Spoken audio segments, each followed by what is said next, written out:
Hey, it's Sarah at Missouri Star, and in this episode we are going to be making these adorable little vintage Christmas stockings.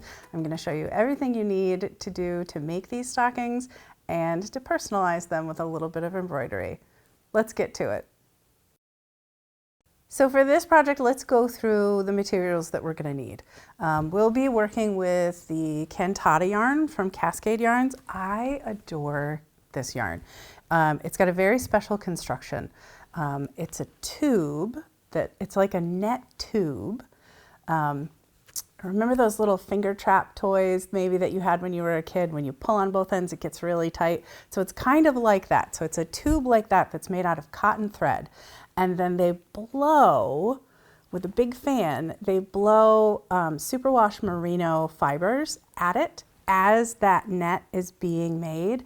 And so all those fibers get caught inside those little cotton threads that are making the net tube. And so what you have is a worsted weight yarn, but that it's very, very light. It's not dense, it's not heavy, it's very light and lofty, but it is very warm because of that superwash merino. So, and I love the effect, the color effect that this yarn has, because the cotton thread is just a natural cotton thread, and then the merino fiber is what's the different colors. So you get like this great depth of color.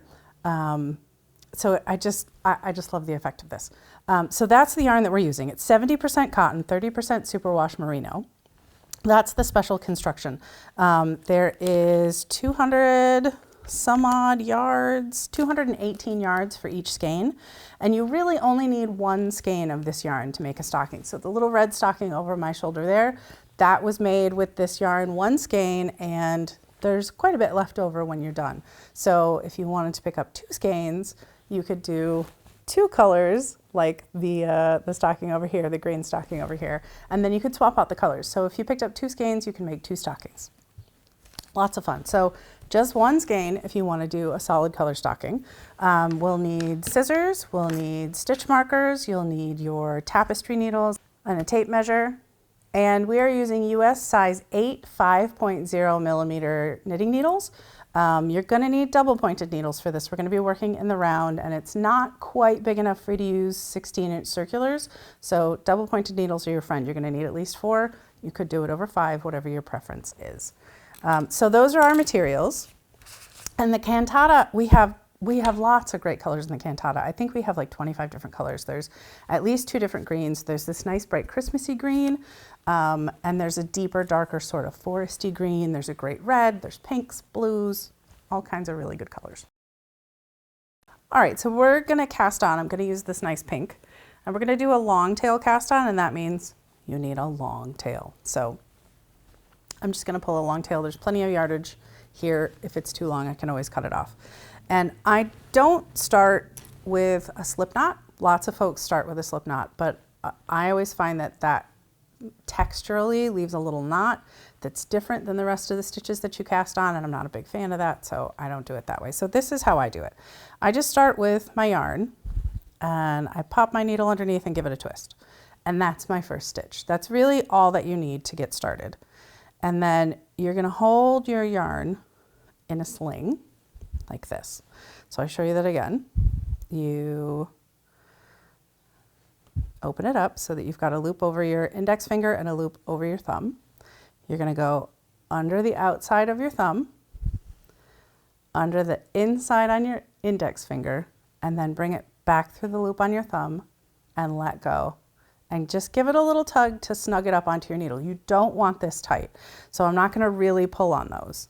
Then I'm gonna do the same thing. See how it's in that nice slingshot shape?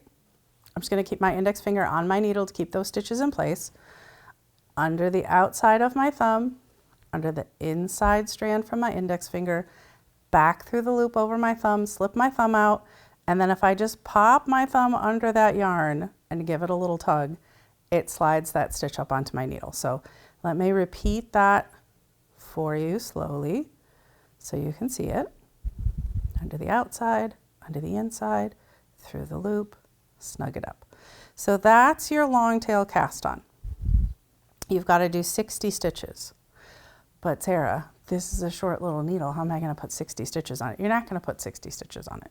You're going to put 20 stitches on this one. So 1, 2, 3, 4, 5, 6, 7. There's 8, 9, 10, 11, 12, 13, 14, 15, 16, 17, 18, 19, 20. Now here's my trick for moving to a second double pointed needle. So there's your 20 stitches on there. I'm gonna sneak them into the middle of that needle so they're nowhere near the end. They're not gonna fall off. And I'm gonna leave it right there just as if it was in the same place where I was casting on with it before. And then I'm gonna take my other needle and I'm gonna go underneath that first needle, catch the outside, the inside, and pull it through. And that has kept these two right next to each other. And then I just kind of forget that that first needle is there and keep going with my second needle. And this is good practice for you because when you work with double pointed needles, you're only ever working with two. Don't be intimidated by all these needles. You're only ever working with two, the same as when you're knitting with straight needles or with circular needles, and those 2 tips on the circular needles. So this other needle here is just gonna hang out. It's gonna do its own little floppy thing until we come back to it and we need it again. So let me count what I've cast on. 1, 4, 6, 8, 10, 12, 14, 16, so 4 more. 2, 3, 4. If that cast on moved a little too fast for you, you can always back up this video and then change the playback speed so that it goes a lot slower for you. So watch these videos at the speed that works for you to learn the steps that you don't already know. So here I am onto my third needle. That's 6, 7, 8, 9, 10, 11, 12, 13, 14. Don't feel like you need to go as fast as me. 18, 19, 20. Eventually you'll get there, maybe, if you want to, but you don't have to. All right, and then I've got this extra super long tail. What am I going to do with that? Well, I like a super long tail so that when I go back and I'm weaving in ends and I'm finishing my project, sometimes it's just nice to have a little extra yarn there. So I just wind it into a little yarn butterfly and I leave it there until I'm done with my project. I might, when I finish this and I go to weave in all the ends, I might just cut this off and be done with it. But I might find that, ooh, I missed a stitch somewhere or something's off, or that might be enough yarn to embroider something onto my finished project. All right, so I've got all of these stitches on these, and my husband calls this porcupine knitting because it's all these different points. What do you do with all this? How do we turn this into a circle? So I like to lay it down flat on my table or whatever surface you're working on and make sure that these stitches are lined up so that their bottoms aren't twisted. What do I mean by their bottoms aren't twisted? So see if I turn that needle this way, see that's twisted? So if I turn it back this way, now the bottoms of all my stitches are all lined up, just like that. Make sense? Good. Now we've got to get this stitch over here, which was the very first stitch that we cast on, and connect it to this stitch over here, which was the last stitch that we cast on, so that we can start working in the round. How do we do that? Well, I like to take both of those, one in each hand, and bring them together. And that's it. So now we have a continuous line of stitches that goes all the way around in a circle. Now you can pick up your fourth needle. This part here is admittedly a little bit awkward because you've got to hold both of these needles to keep them near each other. I'm just going to move some of this stuff out of the way so that you can knit your first stitch. So I'm going to go into that first stitch on the first needle, and my working yarn is coming from the end of that third needle, and I'm going to knit that first stitch, and then I'm going to give it a tug and make sure that it's a little bit tight. And then I'm going to get one more stitch and then show you. That's it. You are now joined in a circle. So you're good to go from here. So you're just going to knit around and around and around. And I'll show you how that transition happens. Now remember I told you that casting on and having that needle just hang there and be awkward was good practice, because like these two needles are just kind of hanging out here and being awkward. They're going to keep doing that for your whole project.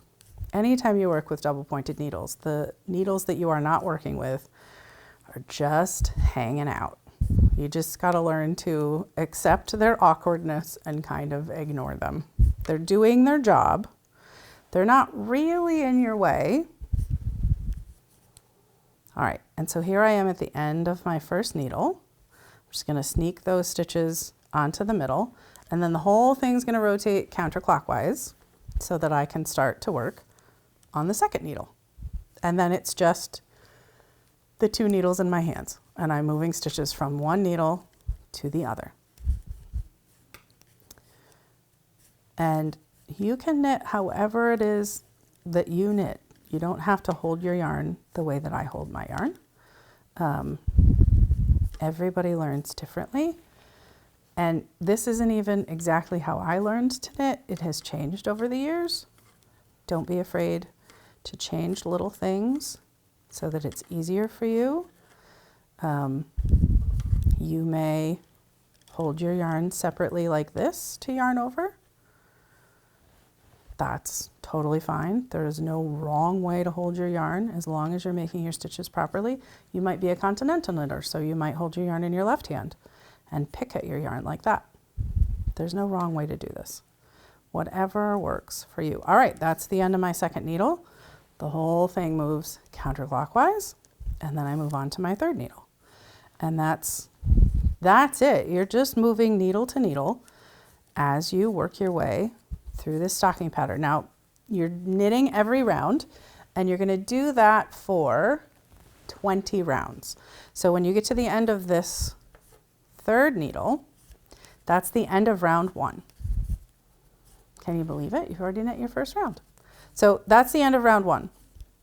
If you have an extra long tail like I did, and you tied that little yarn butterfly, I usually use that, here it is, there's my little yarn butterfly, as an indicator that that's the beginning of my round, because that's hanging between the third and the first needle. We don't want to put a stitch marker on our needle, because as we switch back and forth, every time we come around, that stitch marker is just going to fall off. So that little butterfly there tells me that between these two needles is where my round begins. So I'm ready to start round 2. Now you may notice that there's a bit of a gap, like there's a long strand of yarn there between 3 and 1, even though when we did that first stitch of round 1, we tightened it up pretty well. That's all right. When you start round 2, again, make sure that you give that first stitch a good tug, and then go ahead and work your way around. So from here, you're going to work 20 rounds. That's going to take you a little bit, so feel free to pause the video here, work your 20 rounds, and then come back and join me for the next step. All right, once you've worked the first 20 rounds, now I'm not going to work 20 rounds here because I'm just working on a little sample to show you.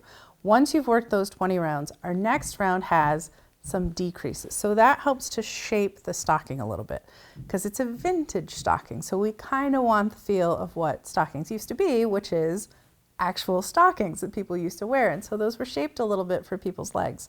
So on this round, we're going to do some decreases. They're simple knit 2 together decreases, and they happen on every 9th stitch. So we're going to knit 8. 1, 2, 3, 4, 5, 6, 7, 8. And then for the 9th stitch, we're actually going to knit these 2 stitches together. So we're just going to pretend that they're one stitch, and we're going to knit them together just like that. Then you're going to knit another 8. 1, 2. Sometimes things get tangly. Don't be afraid to take it out. 3, 4, 5, 6, 7, 8, And then these 2 stitches, we just knit them together as if they are one stitch. And you're going to do that 4 more times, twice more on each needle in this round. And then you're going to knit another 19 rounds. And then you're going to repeat this. So you're going to do this round of decreases. You'll knit, another 10 rounds. Then you will do the decreases again, but it's knit 7. And on the 8th stitch, you'll do the decrease of the 8th and 9th stitch together. Then you'll knit another 10 rounds. Then you'll do this decrease again, where you knit 6, then knit 2 together. And then you're going to knit 40 rows, 40 rounds. So you're going to get to a point where you have 80 stitches. And then you're going to join me back here, and I'm going to show you how we add the heel into our little stocking. All right, so once you've got the 80 rounds done, and that's depending on how long you want to make your stocking. There are 2 different length versions in your pattern. If you haven't yet, you can go to MissouriQuiltCo.com or click the link below to pick up your kit or your pattern for your stocking. And it does have 2 options. So there's the one that's 80 rounds long, and there's one that's 60 rounds. So you can see the 2 stockings behind me. The red one is longer. That's 80 rounds before we add the heel, and the green one is shorter. And again, all of those details are in the pattern for you. Both lengths are in the pattern, so you don't have to get a separate pattern. So here is a stocking that I've knit, and you can see every 10 rounds I changed colors. There's a note in the pattern that'll walk you through how to do that if you want to do that. Once you've got your 80 rounds done, we're going to put in what we call an afterthought heel. So we kind of have to put a place marker in our knitting so that we can come back to it afterwards and put in our heel. And what we're going to do for that is we're going to use some scrap yarn. I'm just going to grab the red yarn, and I'm going to cut a length. This is my favorite way to add a heel into a sock or stocking. And I'm going to use that red yarn. You could use any scrap yarn.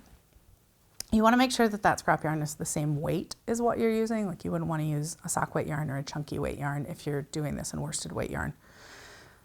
And then I'm just going to knit 21 stitches. So that's 1, 2, 3, 4, 5, 6, 7, 8, 9, 10, 11, 12, 13, 14. It's taking me onto the second needle. That's okay. 15, 16, 17, 18, 19, 20, 21. All right, I'm going to take those 2 tails from the red yarn and just tuck them inside the stocking for now. And then we're going to do a funny thing that you don't do very often with your knitting. I'm going to take all of these stitches and slip them back onto my left hand needle as if we didn't work them. So we're going backwards. We're keeping them, but we're just sliding them back to the left hand needle. Just mostly on that second needle. And then we're going to go back to this first needle and the first stitch in the red, and we're going to keep going. For me in this pattern, I'm switching to this gold color now. And then we're going to knit around. And we're just going to pretend that those red stitches are just part of everything. You're just knitting normally.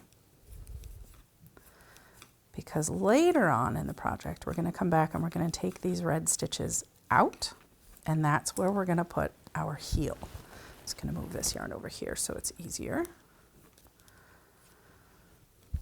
And that's it for your afterthought heel for now. Once you've got this scrap yarn knit into those 21 stitches and you've knit back over them, you're going to keep going for another 30 rounds. So until you have 110 rounds of your stocking knit. Once you've got these additional 30 rounds knit, meet me back here and we're going to make the toe of our stocking. Once you've knit those additional 30 rounds, so now you've got 110 rounds. I don't have that many on here. That's okay. This is when we're going to add the toe of our stocking. And so we're going to knit the first 21 stitches. Wait a minute, Sarah, that sounds familiar. Didn't we do 21 stitches when we did the heel? We did. And so 21 stitches is half of the stitches on your needles. And so this means that your heel is going to line up evenly with where your toe sits so that the whole thing lays nice and flat. So we get those first 21 stitches knit.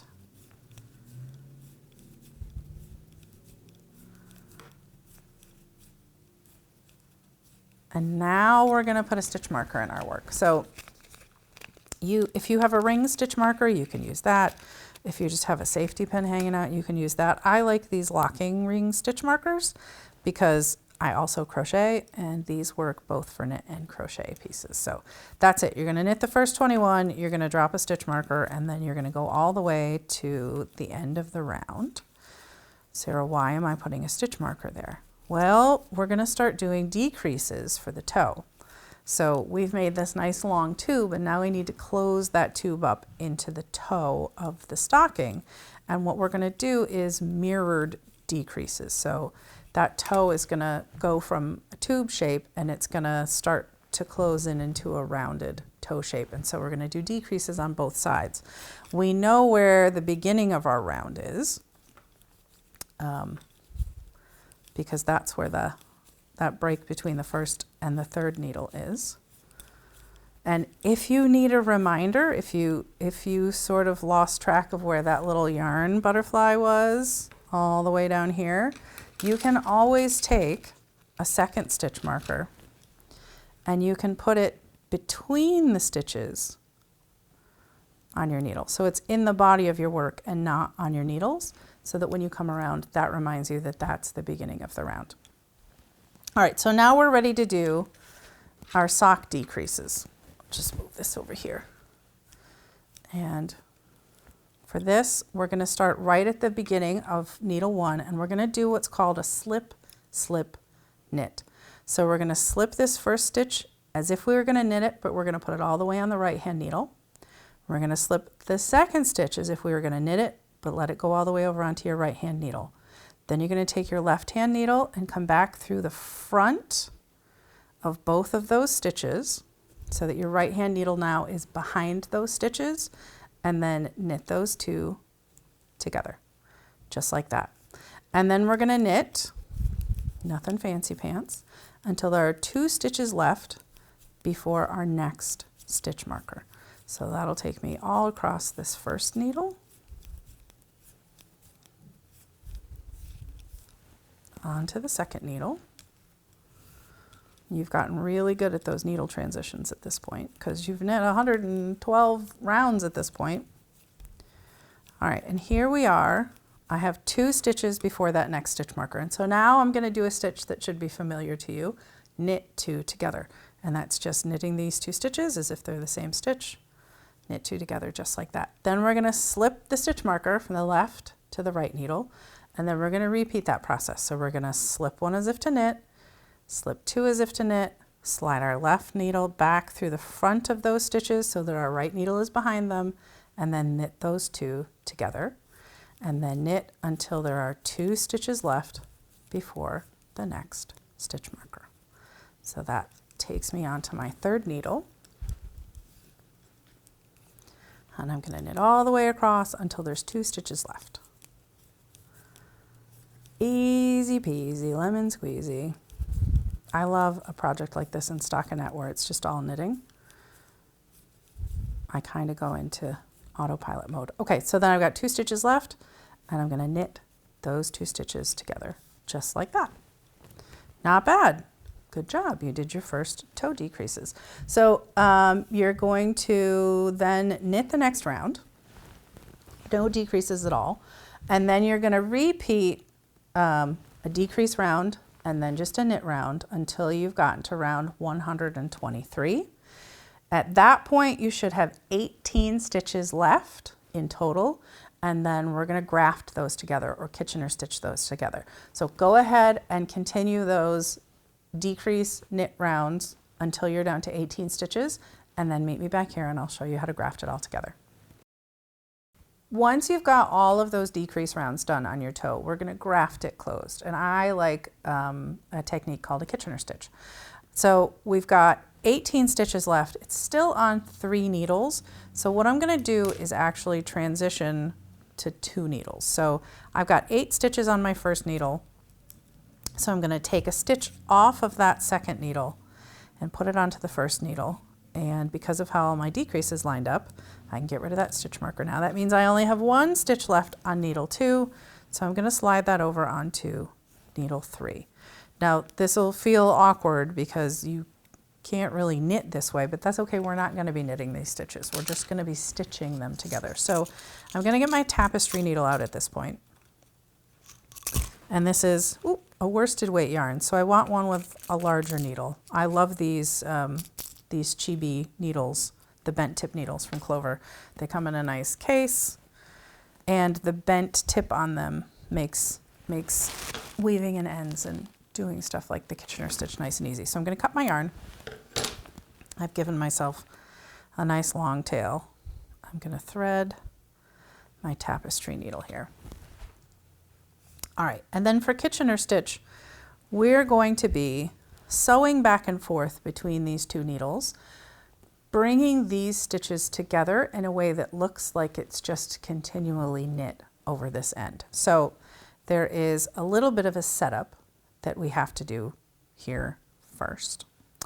We need to come into this first stitch as if to purl, and then into the back stitch as if to knit, and just pull it all the way through. So we haven't moved any stitches. We've just run our needle through the first stitch on each needle. So now we get into the meat and potatoes of Kitchener stitch. I'm going to go into the first stitch on the front needle as if to knit, and then drop it off the needle, and then into the second stitch as if to purl, and pull that all the way through, but not tight, just until you start to feel some tension from where it was connected on the back needle. Then we're going to go into the stitch on the back needle as if to purl, drop it off the back needle, and then go into the next stitch as if to knit, and then pull through just until you start to feel tension to where it's connected on the front. And those are the steps. We're going to repeat that. In as if to knit and off, in as if to purl and on, pull through just until there's a little tension, in as if to purl and off, in as if to knit, stay on, pull through just till there's a little tension. We just keep repeating those steps. Knit off, purl on, give it a little tug, purl off, knit on, give it a little tug, knit off, purl on, give it a little tug, purl off, knit on, give it a little tug. So you just continue that way across until you have worked off all of these stitches. And then I will show you what it looks like. Get a few more done here.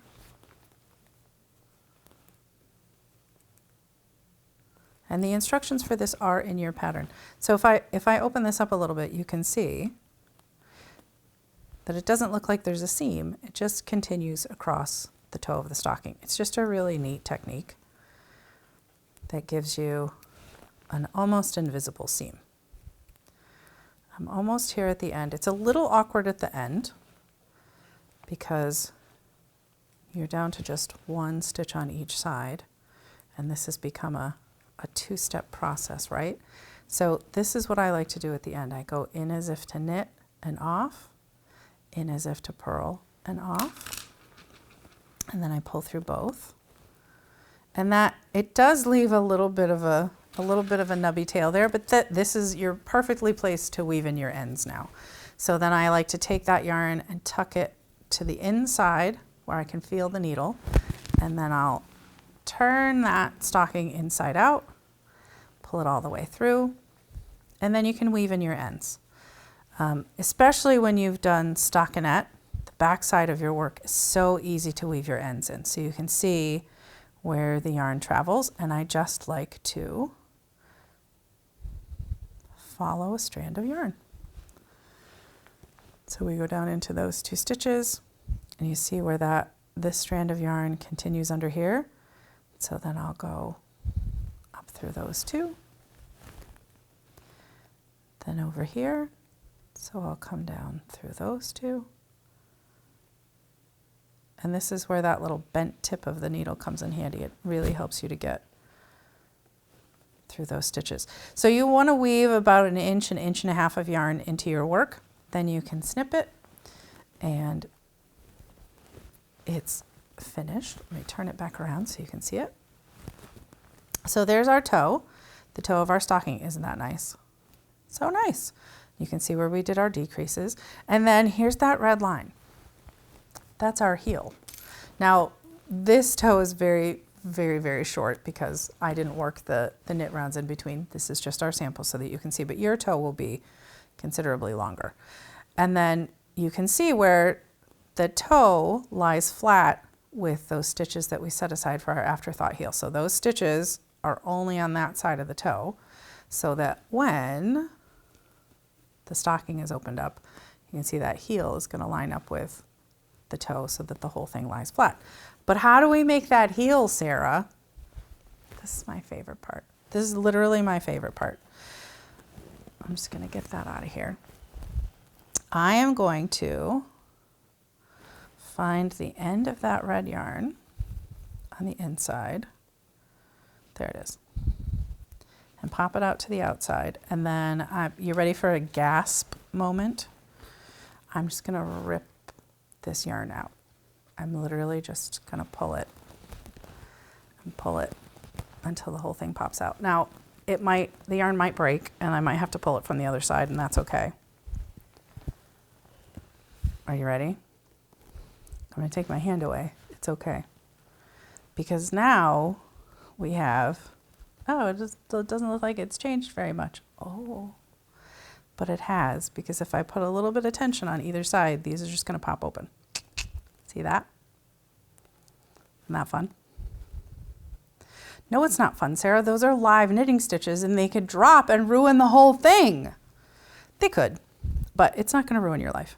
It's all okay. One of the great things about this yarn is, I don't know if you guys can see it, but there's still little red threads in there from the red yarn that I used. So that little bit of merino that was blown into this yarn makes this yarn what we call sticky. It likes to stick to itself. So I'm wiggling this around, and I just pulled on these, and nothing is running. Running, what do I mean by running? Remember when we used to wear nylons and stockings, and you would get a run in your nylons? That's because a thread broke. Nylons are knit fabric, and when a thread breaks, those knit stitches drop. That's what a run is. We're not going to get this.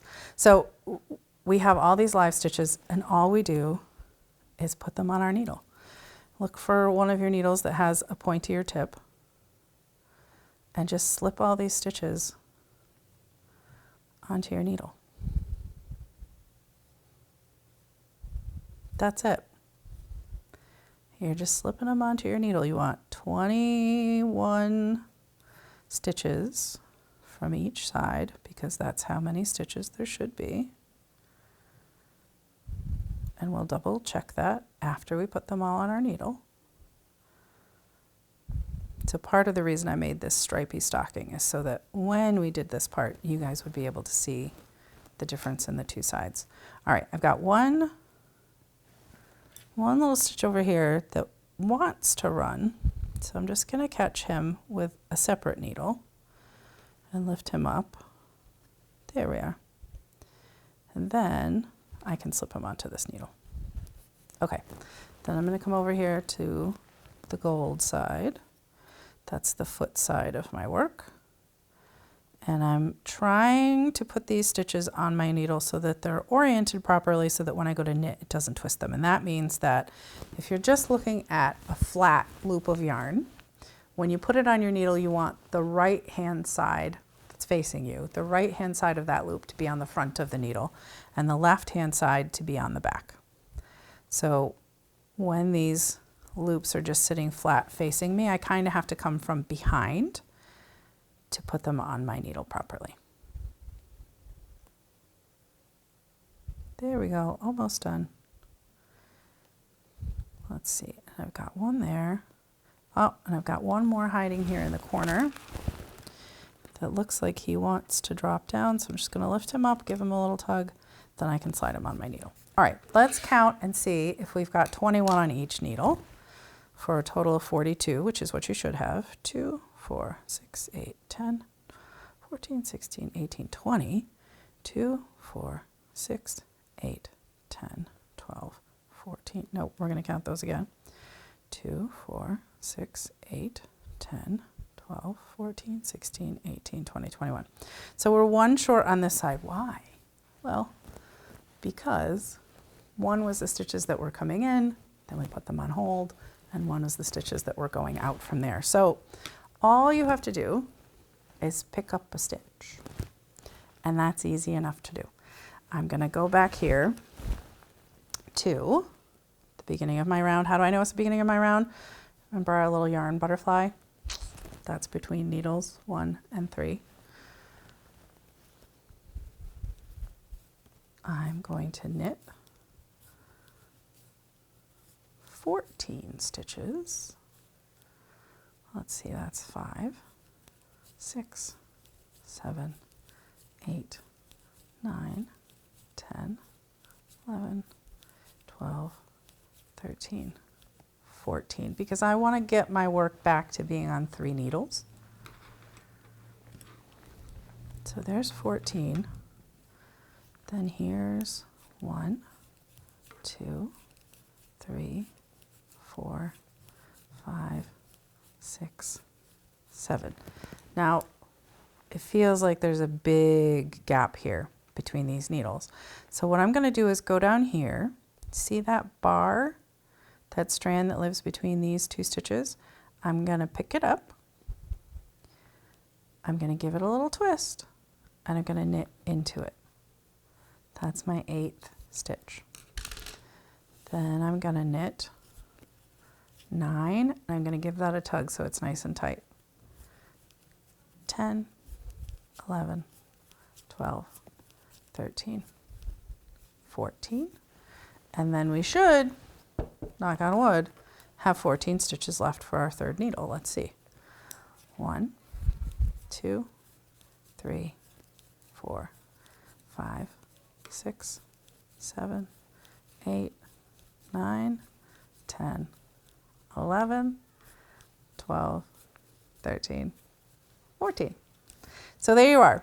Now you've got all of your stitches back on your needles, and I'm going to take a stitch marker and place it after the 21st stitch. So there's 14 on that one. 1, 2, 3, 4, 5, 6, 7, because there's 14 on this one. And then guess what? You are now going to repeat the whole process for the toe, and that's what makes our heel. So let me grab the stocking and show you what that looks like here on the table. So here's our whole stocking. You can see that great toe shape that we have there. We went back. You can't even see where you picked up the stitches for the heel, but you can see these are the decreases that are the same as the decreases that happened on our toe. So essentially what's here for our heel is what happened here for our toe. It's kind of awkward, but I can set them on top of each other and line them up so that you can see it's the same thing. And that creates our stocking. Isn't that so cute? So there's 2 other things that you can do to your stocking to sort of personalize it. You can add a little I-cord tab up at the top. And so for that, I like to go back to where that little yarn butterfly was up at the top. And it's really easy to add the I-cord, the hanging loop. What I'm going to do is pick up 4 stitches. So this little yarn tail is important. So we're going to pick up 2 stitches on each side of it. I like to look at you can see the column of stitches underneath it. So I'm going to go there. I'm going to grab additional yarn. I don't want to use my tail because it won't be long enough for this. I'm going to pick up one stitch there. I'm going into the work and then yarning over and bring up a loop. There's two. Here's a third one. Here's a fourth one. And then we're going to knit an I-cord. Actually, I don't want that needle. And an I-cord is really simple. You have to have double points for it. And we're going to slide these stitches all the way back over to the tip of our left needle, and we're going to knit them again. But Sarah, the yarn is all the way over on the left. That's all right. We're going to bring that yarn across the back of those stitches and knit these 4 stitches. What this does is it creates a really tight little tube of stitches that doesn't have a wrong side. So there, we've knit those stitches. We're going to slide them all the way over to the tip and then knit them again. I know this feels really funny. It's going to feel a little awkward at first. You're going to want to turn this over and then knit back, but really just knit your stitches, slide them all the way over to the end, and then knit them. And bring that yarn across the back of your work. And it creates a little tube of knitting. And you do that for, I think, 20 rounds? Yeah, about 20 rounds, or until it's long enough that you like it. You might want a longer I-cord so that you have a longer loop. You might want a shorter I-cord so you have a shorter loop. It's kind of up to you. The pattern has you work 20 rows of I-cord. So you can really see, like, it's just a tube of knitting. There's no right side, there's no wrong side. It's just knitted stitches all the way around. So you're just going to keep knitting this until you like the length of it. I'm going to knit a couple more rows of I-cord, and then I will show you how to turn this into a loop.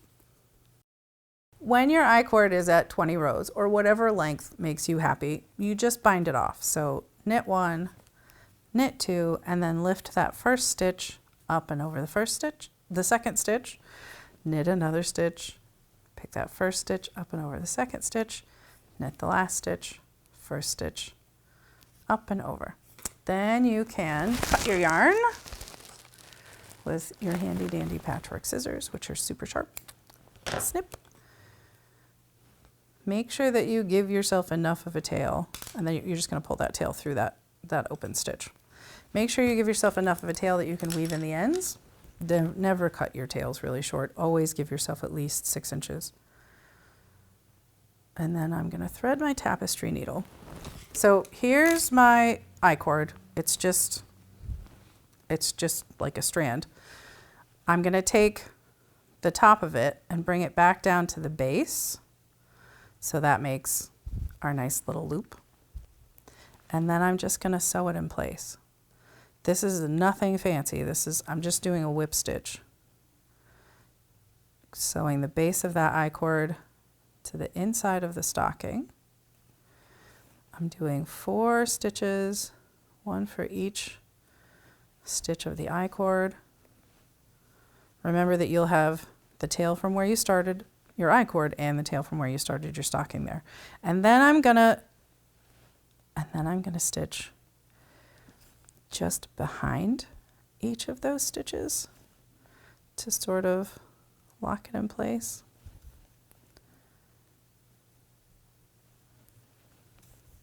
And then because I know that I have these 2 strands to weave in, I'm going to take this and I'm going to thread it up into the I-cord. So it's just hiding inside the tube of knitting. It's stitched in place really well, so it's not going to come out. And I'm going to snip this close to the knitting. Don't cut your knitting. And then I'm going to give it a tug so that that tail hides inside the I-cord. So now you have your little I-cord loop to hang it from. And then you're going to want to weave in all of your ends. And that's your stocking. Now, this is an awkward piece of, I don't know what it is, and that's okay because it's just a sample. But then you have your stocking, right? So here's your beautiful stocking. It's got a nice little rolled edge because we did stockinette for the whole thing. It's got its nice I-cord hanging loop, and then you can decorate it with embroidery. So I just added a name here, so it says Jen. Nice and easy. I grabbed an embroidery book and I looked at different letters and I just stitched those in place, and then I just added a little branch with some brown, a little pine cone, and some pine needles. So you can do that. I said on the little green one there, we have a snowflake. And the pattern for this little pine cone branch and the snowflake are also in your pattern for this stocking. So you can add those two motifs if you want to. But we have some great embroidery patterns here at Missouri Star. So you can certainly take a look at those, and you could add any of that. Thinking about the beautiful Ingrid's quilt that we made earlier this year. I'm sure some of the floral patterns in that would be lovely on a Christmas stocking. So whatever floats your boat for additional decoration on your stocking, go ahead and do what makes your heart happy. So these are our vintage Christmas stockings. I hope that you have had fun making these with me. Remember, you can click the link below or go to MissouriQuiltCo.com to pick up all of the supplies or a kit for the projects that you've seen here today. As always, I hope you have enjoyed stitching along with me, and I will see you in our next episode. Happy stitching. Thanks so much for stitching along with us on this Missouri Star yarn loving tutorial. If you haven't yet, you want to click that bell and subscribe and become part of the Missouri Star family and make sure that you never miss another tutorial. You never know, you might make your next favorite project.